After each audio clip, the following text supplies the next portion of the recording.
오늘 하나님께서 우리에게 주신 말씀은 시편 64편 1절부터 10절까지 말씀입니다. 우리 다 함께 교독하도록 하겠습니다. 제가 한 절 읽고 여러분들이 한 절 읽고 그렇게 하겠습니다. 하나님이여, 내가 근심하는 소리를 들으시고 원수의 두려움에서 나의 생명을 보존하소서. 주는 나를 피하는 자들의 음모에서 나를 숨겨주시고 악을 행하는 자들의 소동에서 나를 감추어 주소서.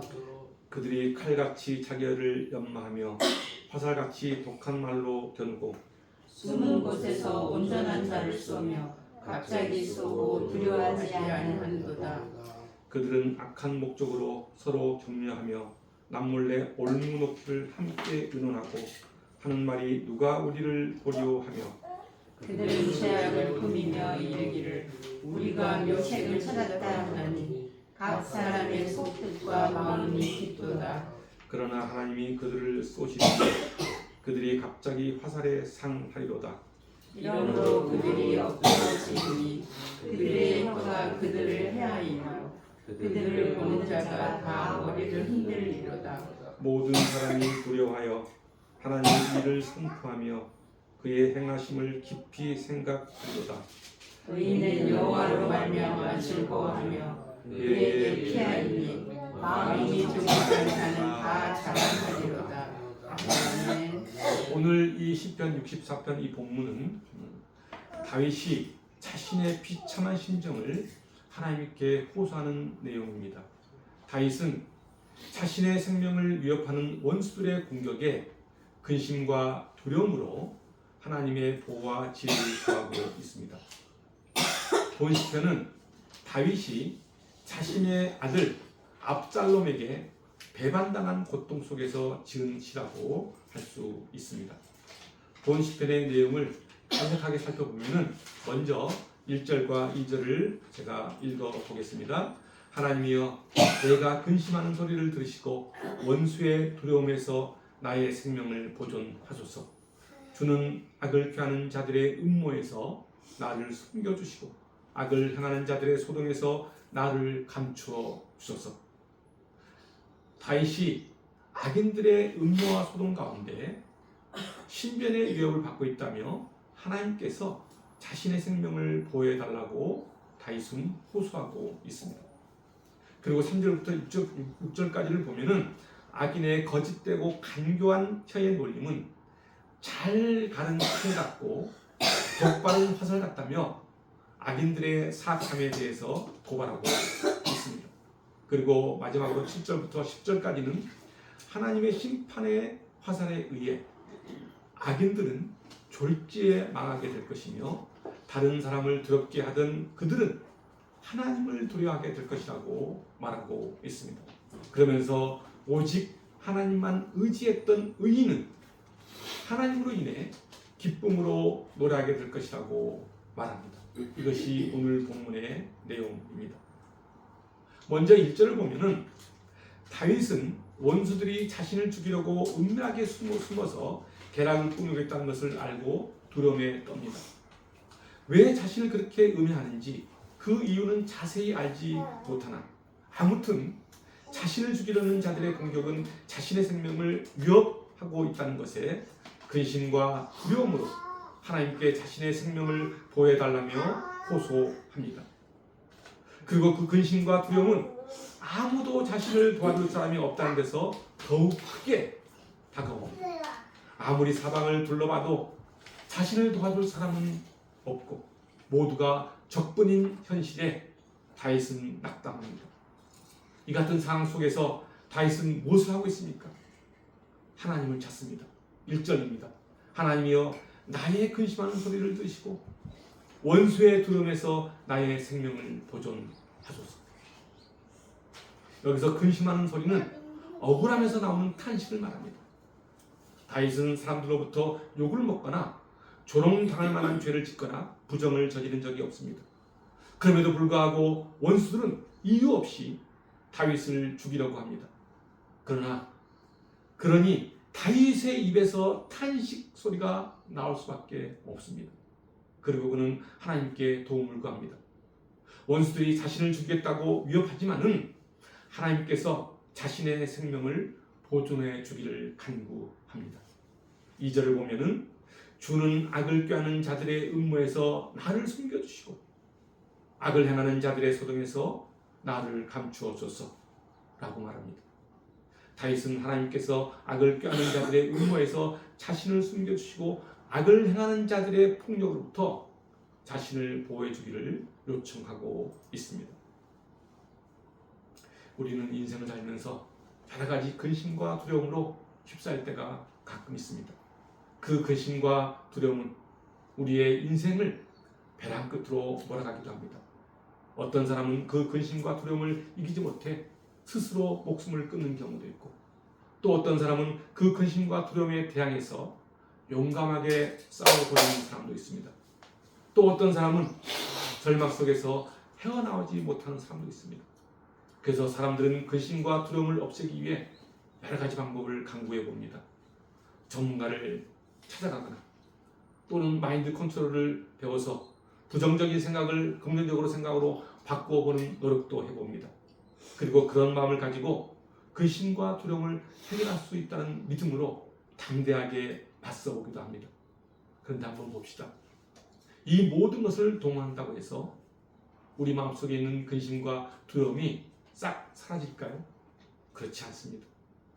근심과 두려움은 잠시 사라진 것 같지만은 조금 지나면 또다시 더 큰 근심과 두려움이 파도처럼 엄습해오는 것을 우리는 느낄 수 있습니다. 이것이 우리 인간이 가진 나약함입니다. 그런데도 많은 사람들은 자신의 그 나약함을 인정하지 못하고 세상에서 의지할 만한 대상을 찾아 매달리기도 하고 용감하게 대항해 보기도 합니다. 근심과 두려움을 없애는 방법 중에는 세상적인 방법과 하나님의 방법이 있습니다. 대부분의 사람은 세상적인 방법을 찾아 그 방법에 따라 근심과 두려움을 없애보려고 노력합니다. 그래서 나를 도와줄 대상을 찾아 그 사람에게 의지하기도 하고 또는 마인드 컨트롤을 배워 스스로 근심과 두려움을 이겨보려고 합니다. 그런데 희한하게도 이 같은 세상적인 방법으로는 근심과 두려움이 결코 사라지지 않는다는 사실입니다. 왜 그럴까요? 그 방법이 온전하지 않기 때문입니다. 세상적인 방법으로는 우리 속에 들어온 근심과 두려움을 해결할 수 없고 오히려 더 많은 것들을 혹처럼 붙이게 된다는 사실입니다. 그 혹이 바로 불안, 초조, 걱정, 조급함 같은 것입니다. 그러니까 인간적인 방법이나 세상적인 방법으로는 근심과 두려움을 해결할 수 없을 뿐만 아니라 오히려 화만 더 키운다고 할 수 있습니다. 그래서 오늘 본문에서 다윗은 하나님께 의지하며 호소하고 있는 것입니다. 자신의 능력이나 힘 그리고 세상적인 방법으로는 도저히 이길 수 없음을 깨닫는 것입니다. 다윗은 모든 문제를 해결하실 분은 오직 하나님 한 분이라는 사실을 깨닫고 하나님께 호소하고 있습니다. 하나님께 자신의 근심과 두려움을 호소하면서 자신의 생명을 보존해달라고 오늘 본문 1절과 2절에서 이렇게 요청하고 있는 것입니다. 그렇습니다. 우리에게 다가오는 근심과 두려움을 해결할 분이 하나님이라는 사실을 깨달을 때 우리는 근심과 두려움으로부터 자유할 수 있습니다. 내가 하려고 하지 말고 하나님께 맡겨야 합니다. 그래서 주님은 우리에게 이렇게 말씀하십니다. 요한복음 14장 27절 말씀입니다. 평안을 너에게 끼치니 곧 나의 평안을 너에게 주노라. 내가 너에게 주는 것은 세상이 주는 것과 같지 아니하니라. 너희는 마음에 근심하지도 말고 두려워하지도 말라. 그렇습니다. 주님이 해결하시니 너희는 근심하지도 말고 두려워하지도 말라는 것입니다. 그리고 주님은 우리가 평안하도록 이끌어 주신다는 말입니다. 그 평안은 우리로 하여금 근심과 두려움에서 벗어나 자유하도록 만들어 줍니다. 다윗은 악인들의 끊임없는 공격을 이렇게 묘사하고 있는데 악인들이 어떻게 공격하는지 한번 보겠습니다. 3절과 4절 말씀입니다. 저희가 칼같이 자기를 연마하여 화살같이 독한 말로 겨누고 숨은 곳에서 완전한 자를 쏘며 갑자기 쏘고 두려워하지 아니하도다. 악인들은 거친 말로 다윗을 공격합니다. 다윗은 저들의 혀가 칼같이 날카롭고 저들의 입에서 나오는 독한 말은 화살과 같다고 했습니다. 4절을 보면은 악인들은 숨은 곳에서 갑자기 난데없이 화살을 날려 사람을 죽이는 것처럼 온전한 자, 즉 아무런 잘못을 저지른 적 없는 사람을 향해 날카로운 말로 그들을 쓰러뜨립니다. 또한 이들은 무지한 사람들을 향해 칼을 찌르고 화살을 쏘았음에도 불구하고 자신들이 행한 죄악에 대해 두려워하지도 않고 양심의 꺼림도 느끼지 않습니다. 도리어 악인들은 서로 잘했다며 계속해서 악한 일을 하자고 격려하고 있습니다. 5절입니다. 그들은 악한 목적으로 서로 격려하며 남몰래 올무놓기를 함께 의논하고 하는 말이 누가 우리를 보려 하며 그러면서 그들은 무지한 사람들을 빠뜨릴 함정을 어떻게 남몰래 설치할까 의논하고 있습니다. 이들은 누가 우리가 하는 짓을 알겠어? 아무도 못 봐! 라는 이야기를 합니다. 6절을 보면은 악인들은 의인들을 쓰러뜨릴 좋은 생각이 떠오르면은 기가 막힌 아이디어가 떠올랐다며 좋아합니다. 그리고 6절 하반절에 각 사람의 속뜻과 마음이 깊도다 라는 이 말은 사람의 속마음을 알기가 매우 어렵다는 말입니다. 그러니까 다윗은 자신을 해하려고 하는 악인들의 속마음을 도무지 알 수가 없으며 저렇게 악을 행하는 저 원수의 마음과 생각을 도대체 이해할 수가 없다는 말입니다. 우리는 어떻습니까? 우리도 마찬가지로 다른 사람의 은밀한 생각을 우리가 어떻게 알 수 있겠습니까? 우리는 다른 사람의 생각을 도무지 알 수 없습니다. 그래서 답답할 때가 있습니다. 나에게 다른 사람의 마음을 읽는 능력을 주면 좋겠는데 현실은 그렇지 못합니다. 우리는 흔히 10길 물속은 알아도 한 길 사람 속은 알 수가 없다고 말합니다. 그래서 그런지 사람들은 자신의 은밀한 생각과 계획은 다른 사람들에게 드러나지 않을 것이라고 생각합니다. 그런데 한번 성경을 보십시오. 성경에서는 뭐라고 말씀하고 있습니까? 시편 139편 2절과 3절 말씀입니다. 주께서 내가 앉고 일어섬을 아시고 멀리서도 나의 생각을 밝히 아시오며 나의 모든 길과 내가 눕는 것을 살펴보셨으므로 나의 모든 행위를 익히 아신다고 말씀하고 있습니다. 그리고 또 역대상 28장 9절에서는 이렇게 말씀하고 있습니다. 내 아들 솔로몬아, 너는 내 아버지 하나님을 알고 온전한 마음과 기쁜 뜻으로 섬길지어다. 이렇게 말씀하면서 뭐라고 이야기하고 있죠? 여호와께서는 모든 마음을 감찰하사 모든 의도를 아시나니 너가 만일 그를 찾으면 만날 것이요 만일 너가 그를 버리면 그가 너를 영원히 버리신다 라고 말씀하고 있습니다. 그렇습니다. 하나님은 사람의 깊은 속마음까지 다 알고 계십니다.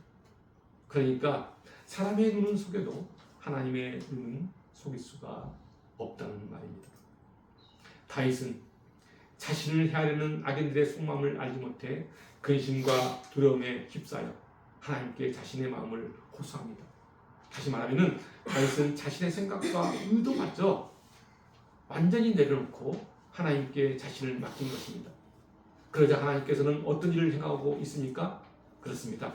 7절부터 9절까지를 보면은 하나님께서 반전을 일으키고 있는 것을 우리는 볼 수 있습니다. 먼저 우리가 아까 읽었던 3절에서 다윗의 대적들이 자기 혀를 칼같이 날카롭게 갈았고 화살처럼 독한 말로 상대를 겨누었다고 했습니다. 그런데 7절을 보면은 그러나 하나님이 그들을 쏘시니 그들이 갑자기 화살에 상하려다 라고 말씀하고 있습니다. 이 말이 무슨 뜻입니까? 악인들은 숨어서 기회를 엿보다가 화살처럼 독한 말로 다윗을 쓰러뜨리려고 했습니다. 그런데 오히려 악인들이 화살에 맞아 쓰러집니다. 누가 쏜 화살입니까? 하나님이 쏜 화살에 악인들이 쓰러진 것입니다. 악인들이 다윗을 괴롭히고 넘어뜨리고 죽이려고 했지만은 도리어 하나님께서 악인들을 쓰러뜨린 것입니다. 결국 악인들의 계획은 수포로 돌아가고 오히려 하나님께서 순식간에 악인들을 상하게 하신 것입니다. 마치 자신이 파놓은 함정에 자신들이 빠진 것처럼 악인들은 그들의 비방과 거짓으로 인해서 스스로 자멸하게 된 것입니다. 그리고 8절 후반부를 보면은 그들을 보는 자가 다 머리를 흔들리로다 라고 말하고 있습니다. 악인들의 세력이 너무 강하게 느껴져서 승리할 것처럼 보였으나 하나님께서 악인들을 순식간에 망하게 하심으로써 악인들이 쓰러진 것을 본 사람들마다 고개를 돌리고 같이 망하지 않기 위해 그들로부터 멀리 도망쳤다는 이야기입니다.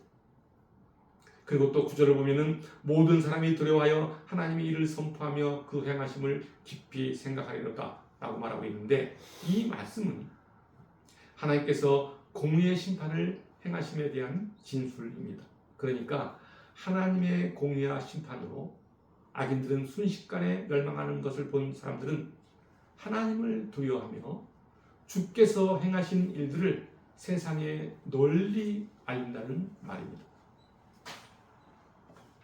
이 말씀은 이스라엘 백성들이 출애굽 당시 그들을 몰살시키려고 했던 애굽의 군대가 순식간에 모두 홍해에 수상되었던 일을 떠오르게 합니다. 그 사건으로 인해 주변의 모든 민족들은 두려움에 떨게 되었고 이스라엘이 섬기는 여호와 하나님께서 하신 일들은 많은 사람들에게 알려지게 됩니다. 마찬가지로 지금 이 시대가 비록 악의 세력이 강한 것처럼 보여도 마지막 때가 되면 하나님께서 이 세상의 모든 악한 세력들을 순식간에 멸하시는 날이 올 것입니다. 이와 같이 하나님의 계획을 본 사람들은 두려움으로 여호와 하나님의 행하신 일을 선포하면서 주님께서 행하신 놀라운 일들을 깊이 생각하게 될 것입니다. 오늘 시편은 다윗이 원수들의 공격으로 인해 근심과 두려움으로 시작했습니다. 그러나 다윗은 자신에게 닥친 그 근심과 두려움을 하나님께 호소하고 하나님께 모든 것을 맡겼습니다. 그리고 그는 마침내 여호와 하나님으로 인해 즐거워하며 찬양하고 있습니다. 10절 말씀입니다. 의인은 여호와로 말미암아 즐거워하며 그에게 피하리니 마음이 정직한 자는 다 자랑하리로다. 그렇습니다. 고난과 고통 속에서 자신의 처지와 환경을 바라보면 근심과 두려움에 빠질 수밖에 없습니다. 다시 말하면 세상, 즉 땅을 바라보면 근심과 두려움에서 벗어날 수 없다는 말입니다. 그러나 하나님을 바라보면 절망이 소망으로 바뀌고 근심과 두려움이 찬양으로 바뀝니다. 다윗의 인생에서 가장 큰 고난이 바로 자신의 아들 압살롬에게 반란을 당했을 때였을 것입니다. 자신의 아들이 자신을 죽이려고 음모를 꾸미고 반역을 꾀했습니다. 그때 다윗은 자신의 인생에 있어 가장 깊은 절망과 눈물의 골짜기를 지났을 것입니다. 아마도 젊은 시절 사울 왕에게 쫓겨다닐 때와 비교도 되지 않을 정도로 고통스럽고 비참했을 것입니다. 그럼에도 불구하고 다윗은 어떻게 했습니까? 오직 하나님만 바라보았습니다. 근심과 두려움 속에서도 그는 자신의 처지를 사람들에게 호소하지 않고 오직 하나님께 호소했습니다. 원수들이 비수와 같은 말을 퍼붓고 독 화살을 날리는 것처럼 악하고 치명적인 말을 흘려도 세상에 기대거나 사람들에게 의지하지 않고 오직 하나님께만 기대고 의지했습니다. 그렇습니다. 하나님께 맡기면 하나님이 일하십니다. 그러나 내가 하려고 하면은 해도 안 되고 두려움과 근심만 더할 뿐입니다. 인간적인 방법으로는 죽음의 공포를 이겨낼 수도 없고 근심과 두려움도 이겨낼 수 없습니다. 우리가 살아가는 지금 이 시대의 현대인들은 마음의 병이 많다고 합니다. 왜 그럴까요? 사람들의 심성이 갈수록 악해지고 사랑이 식어가고 있기 때문입니다. 그래서 사람들과의 관계 속에서 상처받고 세상의 불법과 폭력에 상처를 입고 살아갑니다. 그 상처를 치유할 수 있는 가장 좋은 방법이 무엇일까요? 믿음으로 하나님께 나아가는 것입니다. 그 상처를 치유할 수 있는 방법은 하나님 앞에 모든 것을 내려놓고 하나님께 맡기는 것입니다. 왜냐하면 하나님은 우리의 피난처가 되시기 때문입니다. 내가 하려고 하거나 사람에게 의지하려고 하지 말고 오직 하나님께 맡기고 의지할 때, 그럴 때 하나님은 우리에게 치유자가 되시고 우리의 심령을 회복시켜 주십니다. 그리고 늘 주님을 믿는 믿음으로 주님과 동행하는 사람은 고난 속에서도 주님이 주시는 평안을 누릴 수 있습니다. 그래서 주님은 이렇게 말씀하십니다. 요한복음 16장 33절 말씀입니다. 이것을 너희에게 이르는 것은 너희로 내 안에서 평안을 누리게 하려 합니다. 세상에서는 너희가 환난을 당하나 담대하라. 내가 세상을 이겼노라. 주님이 우리를 대신하여 일하시고 세상을 이겼습니다. 사랑하는 성도 여러분, 세상의 근심과 두려움 소리가 기쁨의 찬양으로 바뀌는 비결은 하나님의 보호와 지혜를 구하며 하나님을 신뢰하고 그 말씀에 순종하는 믿음이 있습니다. 어렵고 힘든 일이 있다면 하나님께 맡기고 성령을 따라 살아가시길 바랍니다. 여러분 모두가 하나님께 의지하고 하나님으로부터 마음의 위로를 얻기를 소망합니다. 심령의 치유, 심령의 회복이 일어나기를 소망합니다. 그래서 여러분 모두가 하나님의 품 안에서 하나님과 동행하며 복된 삶을 살아가는 믿음의 사람이 되기를 주님의 이름으로 축원드립니다. 기도하겠습니다.